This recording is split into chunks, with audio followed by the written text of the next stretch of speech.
myself Suman Sharma, Faculty of Law and Governance, Jyoti Vidyapeeth women's university Jaipur. आज का हमारा paper जो है लेजिस्लेचर एंड सोशल, जिसमें आज हम पढ़ेंगे मैरिटल रेप। अगर हम बात करें एनसीपीज की, तो उसने बताया है कि भारत में करीब 70% से ज्यादा महिलाएं जो है डोमेस्टिक वायलेंस की शिकार होती है, और डोमेस्टिक वायलेंस के अंदर ही मैरिटल रेप को एक पार्ट माना जाता है। ये ऑफिशियली डिसाइड नहीं है, लेकिन मैरिटल रेप को डोमेस्टिक वायलेंस में फॉल कराया जाता है। द वर्ल्ड बैंक ने भी बताया है कि करीब 100 से ज्यादा देश जो है मैरिटल रेप को उन्होंने क्रिमिनलाइज कर दिया है, लेकिन अनफॉर्चुनेटली हमारा भारत इस कैटेगरी में नहीं आता। आज भी इंडिया में मैरिटल रेप को क्राइम नहीं माना गया है। अगर हम इसकी हिस्ट्री में जाए तो बेबीलोनिया में 1900 BCE में 1900 BCE में बेबीलोनिया में मैरिटल रेप को एक क्राइम माना जाता था। उसमें ये बताया गया था कि प्रॉपर्टी है, वाइफ जो और डॉटर जो है वो फादर और हस्बैंड की प्रॉपर्टी है। उनका ये रेस्पॉन्सिबिलिटी है कि वो अपनी डॉटर को और अपनी वाइफ को सेफ रखें, और अगर उनके द्वारा इस तरह से कोई क्राइम किया जाता है, सेक्सुअल क्राइम विमेंस के अगेंस्ट किया जाता है, तो ये क्राइम माना जाएगा और ये पनिशेबल होता था और इसकी पेनल्टी होती थी डेथ। लेकिन यहाँ पे ये विमेंस के अगेंस्ट क्राइम नहीं माना जाता था, ये अगेंस्ट माना जाता था प्रॉपर्टी। किसकी प्रॉपर्टी? फादर की और हस्बैंड की प्रॉपर्टी, क्योंकि विमेंस को एज ए प्रॉपर्टी डील किया जाता था। तो तब भी यहाँ पे विमेंस राइट को अपहेल्ड नहीं किया गया था। इसके बाद अगर हम आगे आते हैं ब्रिटिश एम्पायर में, तो करीब 1700 रेप लॉज को इंट्रोड्यूस किया गया था, लेकिन वहां भी मैरिटल रेप को उसमें एज ए स्पेसिफिक डिसाइड नहीं किया गया था।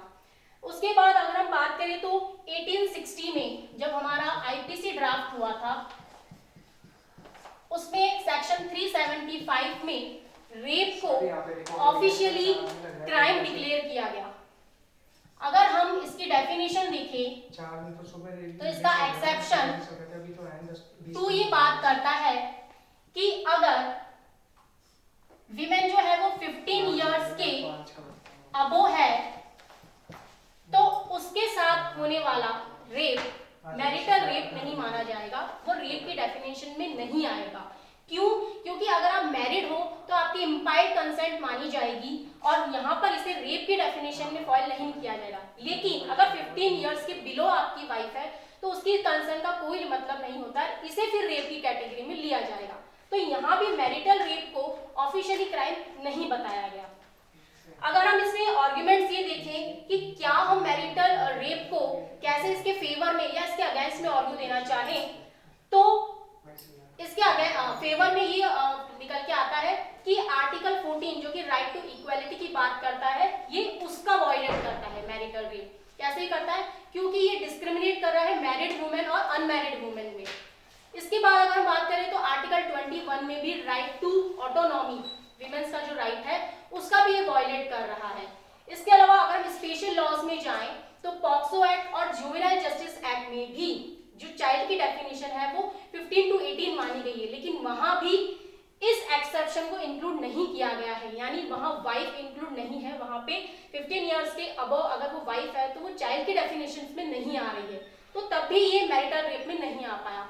इसके बाद अगर हम बात करें तो डोमेस्टिक वायलेंस जो हमारा है उसमें सेक्शन 498 भी ये बात कर रहा है कि विमेंस के खिलाफ अगर मारपीट हो रही है, हिंसा हो रही है, तो डोमेस्टिक वायलेंस में आ रहा है। लेकिन वहां भी एक स्पेसिफिक नहीं किया गया कि मैरिटल रेप को भी एज ए डोमेस्टिक वायलेंस जो है ऑफिशियली बताया जाए। तो ये इसके फेवर में आर्गुमेंट्स निकल के आते हैं।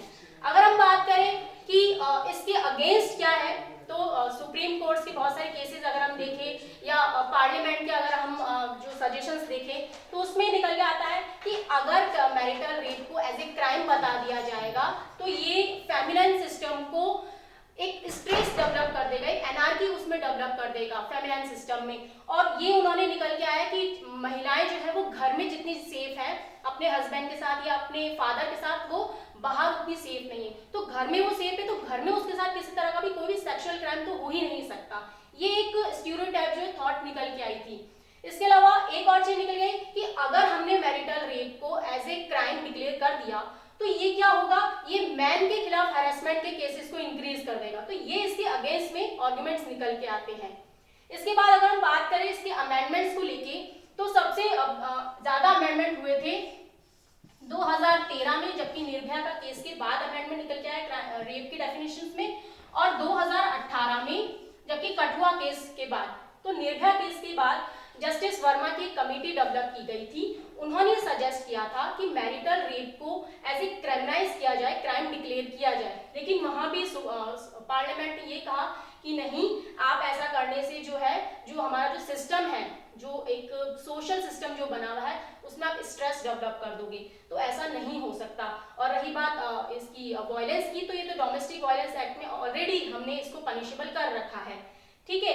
इसके बाद लेकिन इसमें रेप की डेफिनेशन से एक बहुत बड़ा इम्प्लीमेंट किया गया था, वो ये था कि अब जो है रेप की डेफिनेशन में ओरल सेक्स को भी इंक्लूड किया गया।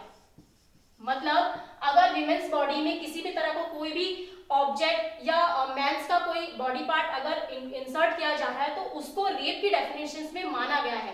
पहले एक जो प्रॉपर इंटरकोर्स था उसी को रेप की डेफिनेशंस में माना जाता था, लेकिन अब ओरल सेक्स को भी 2013 के बाद ये अमेंड किया गया कि रेप की डेफिनेशन में ओरल सेक्स को भी इंक्लूड किया गया है। इसके बाद 2018 की अगर हम बात करें, तो 2018 में भी कठुआ केस के बाद